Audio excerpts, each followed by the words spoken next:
आपको बताती हूं कि वो जेजेपी जो पूरी तरह से प्लानिंग में थी कि कैसे खेल बिगाड़ दिया जाए बीजेपी का, लेकिन वो जो जेजेपी है उसको अब मुश्किलों का सामना करना पड़ा है। जेजेपी के अलग होने के बाद आप समझिए बीजेपी के साथ ओबीसी वोटर्स आएंगे। ये माना जा रहा है जो जाट वोटर्स है वो भी बढ़ जाएंगे। जाट वोट बैंक में भी बीजेपी ने एक तरह से सेंधमारी की है, क्योंकि जेजेपी अलग होने के साथ जो वोट है वो कटेंगे, ये बिल्कुल तय है और उसका सीधा फायदा बीजेपी को मिल सकता है, ऐसा माना जाता है। बीजेपी का हर वर्ग समुदाय में वोट बैंक है। ये आपने देखा भी कैसे उस वोट बैंक को बीजेपी मजबूत कर रही है।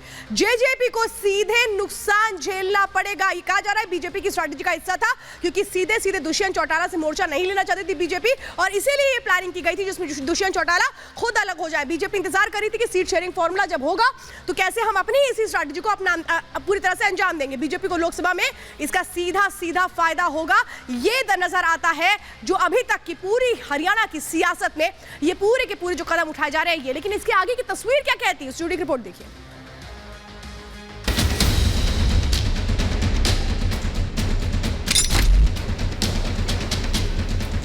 मैं नायब सिंह ईश्वर की शपथ लेता हूं। मैं प्रसन्न हूं कि एक नया नेतृत्व समय रहते और आगे उभरा है। हमें अब भी मनोहर लाल जी का मार्गदर्शन रहेगा, उन्हीं को हम आज भी उनकी उतनी पहले से मैं ज्यादा रिस्पेक्ट करता हूँ। प्रधानमंत्री मोदी सियासत के ऐसे युग दृष्टा हैं जिनका हर प्रयोग सियासत का संयोग बदल देता है। बीजेपी पर जब सियासी संकट आया तब मोदी ने अपने नए मास्टर स्ट्रोक से सभी को चौंका दिया। हरियाणा में जेजेपी दबाव की सियासत कर सरकार का खेल बिगाड़ती, उससे पहले ही प्रधानमंत्री नरेंद्र मोदी ने भाप कर ऐसी सियासी सर्जरी की जिससे जेजेपी का खेल खत्म हो गया। लोकसभा चुनाव में एक कदम आगे बढ़ते हुए नायब सिंह सैनी को हरियाणा की कमान देकर एक बड़ा दांव चल दिया। मैं नायब सिंह ईश्वर की शपथ लेता हूं कि मैं विधि द्वारा स्थापित भारत के संविधान के प्रति सच्ची श्रद्धा और निष्ठा रखूंगा। मैं हरियाणा राज्य के मुख्यमंत्री के रूप में अपने कर्तव्यों का श्रद्धापूर्वक और शुद्ध अंतःकरण से निर्वहन करूंगा। प्रधानमंत्री मोदी ने अपने दाव से मनोहर लाल खट्टर के खिलाफ एंटी इनकम्बेंसी को न सिर्फ साध लिया बल्कि जेजेपी का खेल भी बिगाड़ दिया। जो जेजेपी कल तक जाटलैंड पर अपनी मजबूत पकड़ मानकर चल रही थी, मोदी ने उसके वोट बैंक में सेंध लगाने के साथ पूरे हरियाणा के ओबीसी वर्ग का वोट अपने पाले में खींच लिया। लोकसभा चुनाव में नायब सिंह सैनी बीजेपी के लिए तुरुप के ऐसे इक्के हैं जो हरियाणा की 10 की 10 सीटें बीजेपी के खाते में लाकर डाल देंगे। नायब की कैबिनेट में कुल 5 मंत्री हैं, जिनमें जातीय समीकरण साधने का फॉर्मूला तैयार है। बीजेपी इन मंत्रियों के जरिए हरियाणा के हर वर्ग और समुदाय में मजबूत पकड़ बना चुकी है, जिसका सीधा फायदा उन्हें 24 के चुनाव में मिलने जा रहा है। हमें अब भी मनोहर लाल जी का मार्गदर्शन रहेगा, उन्हीं को हम आज भी उनकी उतनी पहले से मैं ज्यादा रिस्पेक्ट करता हूँ। बहुत बड़ी आदमी थे, बहुत साथ दिया और आज भी मैं उनके आशीर्वाद से आगे काम करूंगा। सैनी को सीएम बनाकर बीजेपी ने हरियाणा के सैनी समाज के वोट पक्के कर लिए हैं। दूसरी तरफ जेजेपी बीजेपी से गठबंधन टूटने के बाद खाली हाथ हो गई है।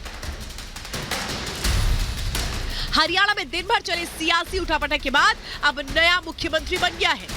जेजेपी को लगता था कि वो बीजेपी से गठबंधन तोड़ने के बाद सरकार को संकट में ला देगी, लेकिन बीजेपी ने उल्टा हरियाणा में सीएम का चेहरा बदलकर जेजेपी की राजनीति को ध्वस्त कर दिया।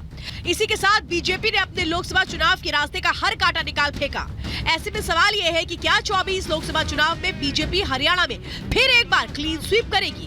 क्या बीजेपी ने दिखा दिया कि जाटलैंड में भी जाति विशेष की राजनीति नहीं चलने वाली है? Bureau report, Republic Bharat. और चलिए अब बात करते हैं दूसरी खबर की। प्रधानमंत्री जो कहते हैं वो करते हैं और वो कर दिया।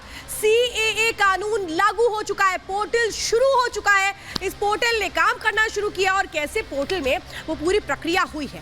पूरा देश उत्साहित है सिवाय विपक्ष को छोड़ करके, क्योंकि विपक्ष के आंसू नहीं रुक रहे हैं। वो कह रहे हैं कि सीएए तो आकर के बहुत गलत हो गया है, लेकिन ये समझा नहीं पा रहे कि भाई गलत क्या हो गया, क्या लोगों को एक तरह से उनका अधिकार देना क्या गलत था। एक रिपोर्ट आपको दिखाते हैं, समझिए जरा इसके बारे में। ये आप देख रहे हैं ऑनलाइन इंडियन सिटीजनशिप, यहाँ पे आपको क्लिक करना है। क्योंकि सारी जो प्रक्रिया है वो ऑनलाइन है, इसीलिए आपको समझना है कि इस ऑनलाइन प्रक्रिया में आपको कहाँ जाकर के क्लिक करना है।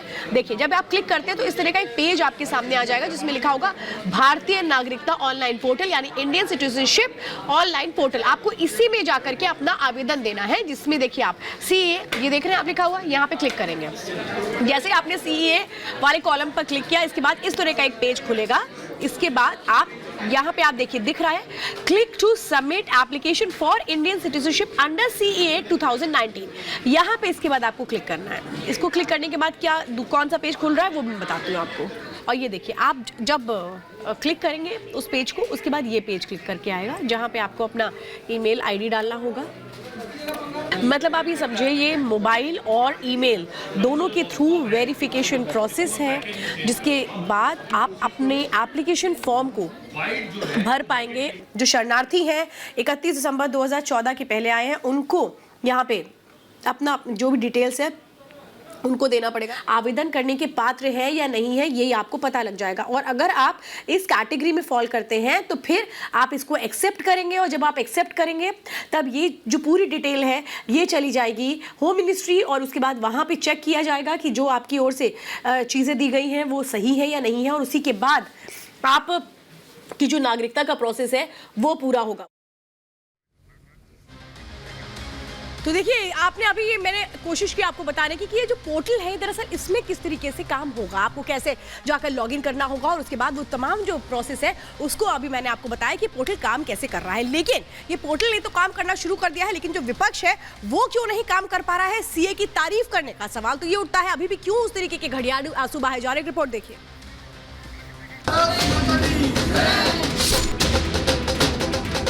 हमने कहा था हम CAA लाएंगे। आज हमें बहुत खुशी हुई, जैसा हमें नया जीवन मिला है आज भारत में।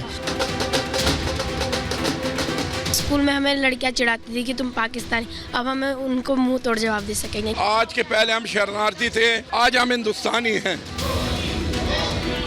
CAA जो कल तक असंभव लग रहा था वो आज देश की हकीकत बन गया है। जो लोग कल तक CAA को बीजेपी का चुनावी जुमला कहते थे, बीजेपी ने आज उनके मुंह पर ताला लगा दिया है।